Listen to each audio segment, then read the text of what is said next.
नमस्कार दोस्तों, आज मैं आपको गणित के बहुत इंपॉर्टेंट सवाल कराऊंगा और सभी सवाल प्रतिशत के हैं। ठीक है, प्रतिशत के क्वेश्चन हैं और मैं आपको यह भी बताऊंगा कि कौन सा सवाल कितनी बार आया है, क्योंकि ये सभी सवाल बहुत बार रिपीट हुए हैं।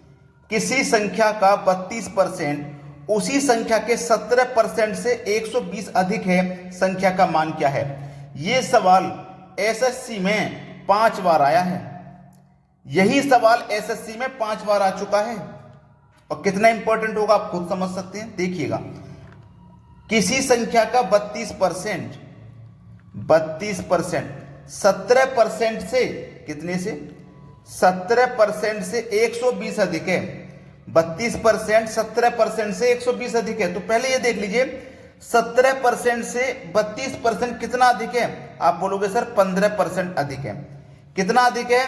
15% अधिक है। और रुपए में कितना अधिक होगा? 120 अधिक होगा।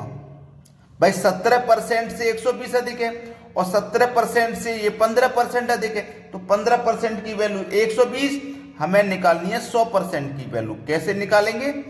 120 में 15 से डिवाइड कर देंगे, 100% का मान निकालने के लिए 100 से गुना कर देंगे। 15 अट्ठे 120, 8 का गुना 100 में कर दो 800। ये आपके सवाल का बिल्कुल सही जवाब हो जाएगा 800।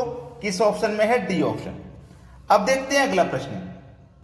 अगला प्रश्न है 6.1/4% के 1600 प्लस 12.1/12% के 800 किसके बराबर? बहुत अच्छा सवाल।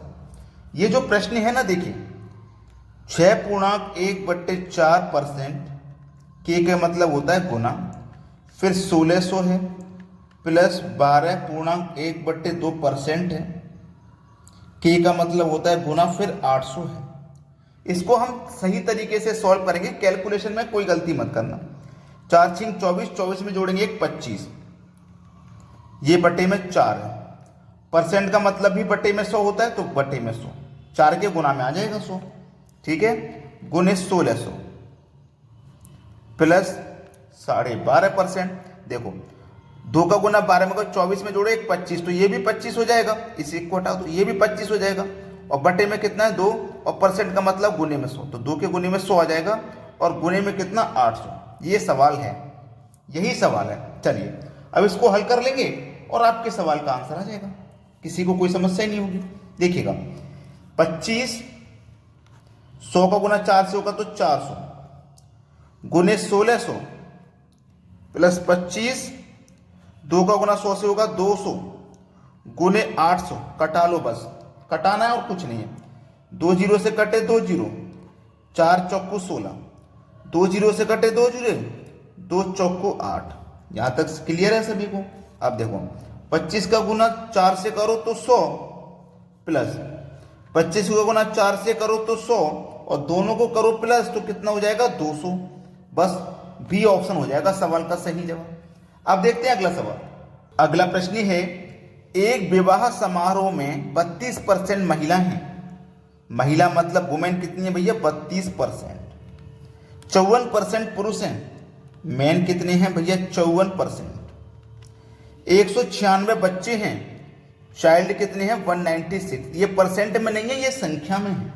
एसएससी में ये सवाल 5 बार आ चुका है। अब आपसे पूछा है उस समारोह में पुरुष कितने हैं। देखो समारोह में जो भी संख्या रही होगी सबको मिलाकर वो अपने आप में होगी 100%। क्लियर इतनी बात? अपने आप में होगी 100%। अब देखो 32% महिला हैं, 54% पुरुष हैं। अगर आप इन दोनों को जोड़ोगे तो कितना परसेंट हो जाएगा? 2 और 4 6%। भाई 2 और 4 6, 5 और 3 8, मतलब 86%। पुरुष और महिला दोनों को मिला के 86% हैं। अब 100% में से मैं 86% को माइनस कर दूंगा, बचेगा कितना? 14%। और 14% की वैल्यू कितनी है? 196 बच्चे। भाई देखो ये परसेंट में नहीं था, जब मैंने महिला और पुरुष का परसेंटेज हटा दिया 100 में से, जो बच्चा वही बच्चे का परसेंट होगा। बच्चे का परसेंट 14%, संख्या में बच्चे 196। अब 14% की वैल्यू 196 है, आपको निकालनी है कितने की परसेंट की वैल्यू? आपसे पुरुष की संख्या पूछा है, मतलब 54% की वैल्यू आपको निकालनी है। कितने की? 54% की वैल्यू आपको निकालनी है। 54% की वैल्यू आपको निकालनी है। तो कैसे निकालेंगे? इस 196 में इस 14 से डिवाइड कर देंगे। 54% की वैल्यू निकालेंगे, 14 से गुना कर देंगे। ठीक है, चलिए 14 से 196 14 बार में कटेगा और 14 का गुना 54 से करो। 14 चौके 56 का 6 हासिल लगे 5, 14 पंजे 70 और 5 75, यानी कि आपकी 54% की वैल्यू हो जाएगी 756। कितने पुरुष होंगे? 756। पहला ऑप्शन हो जाएगा सवाल का सही जवाब। अब देखेंगे अगला सवाल। अगला प्रश्न है, एक व्यक्ति अपनी आय का 30% भोजन पर, 20% बच्चों की शिक्षा पर, शेष का 60% घर के किराए पर खर्च करता है। उसके पास आय का कितना प्रतिशत शेष बचा है? देखो, वो जो भी कमाता है, जो भी उसकी आय होगी वो अपने आप में होगी 100%। अब इस 100% में से वो 30% खर्च कर देता है भोजन पर। ठीक है, 30% भोजन पे खर्च किया, प्लस 20% बच्चों की शिक्षा पे खर्च कर दिया। 20% बच्चों की शिक्षा पे खर्च कर दिया, तो उसके पास अभी बचा कितना है? 30 और 20 मिला के उसने 50% खर्च कर दिया। तो 100 में से 100% में से उसके पास 50% खर्च हो गया, तो 50% अभी बचा है ना? 50% अभी बचा है, और जो शेष बचा है, शेष कितना बचा है? 50%। तो शेष का 60% घर के किराए पे खर्च कर रहा है। जो शेष बचा है उसका 60%, तो हम क्या करेंगे? शेष का 60% निकालेंगे। ये जो 50 है ना, ये जो 50 है, 60% किराए पे खर्च कर दिया। 50 का, ये अपने आप में 100% है, इसका 60% खर्च कर दिया, तो 40% बचा। ठीक है, 40% बचा। प्रतिशत से प्रतिशत कट गया, 0 से 0 कट गया, 5 चौको कितना निकल के आया? 20। कितना? 20% निकल के आया। तो इसका मतलब उसने कितना खर्च कर दिया? 20% खर्च कर दिया। ठीक है, 20% इसका मतलब उसने खर्च कर दिया। तो उसके पास आंसर जो कितना निकल के आ जाएगा? 20% का। उसने ये पूछा था आपसे कि कितना प्रतिशत शेष बचा? 20%। पहला ऑप्शन बिल्कुल सही जवाब है। देखो कैसे, हमारे पास शेष कितना बचा था? 50% बचा था। 30 और 20 खर्च कर चुके, 50 बचा था। अब इसका 60% घर के किराए पे, भाई 60 घर के किराए पे खर्च कर दिया, तो 40 बचा। इसको कैलकुलेट किया तो 20 बचा। ये हमारे प्रश्न का बिल्कुल सही जवाब हो जाएगा। अब देखेंगे अगला सवाल। अगला प्रश्न है, यदि ए का वेतन बी से 50% अधिक है, ए और बी दो व्यक्ति हैं, ए का वेतन बी से, ए का जो वेतन है ना वो बी से 50% अधिक है। बी का अगर 100 है तो ए का 50% अधिक है, 150 हो जाएगा। तो बी का वेतन ए से कितने परसेंट कम है? बी का वेतन ए से कितना कम है? देखो कितना कम है? 50 कम है ए से। कितने पर? 150 पर। प्रतिशत के लिए 100 से गुना, 50 से 150 3 बार में, 3 से 100 को कटाएंगे 33 पूर्णांक 1/3 बार में। ये आपके सवाल का बिल्कुल सही जवाब हो जाएगा, डी ऑप्शन। अब देखते हैं अगला सवाल। अगला प्रश्न है, एक संख्या में 10% वृद्धि की जाती है और फिर उस बढ़ी हुई संख्या को 10% कम लिखा जाता है, निवल वृद्धि अथवा कमी कितनी होगी ये बताना है। देखो एक फॉर्मूला होता है a प्लस बी प्लस का AB/100। पहले वाली वैल्यू a, दूसरी वाली b। ये वृद्धि है, a आपका वृद्धि है 10 का, तो प्लस का रहेगा। वृद्धि रहेगी तो प्लस का। ये आपकी कमी है तो माइनस का 10।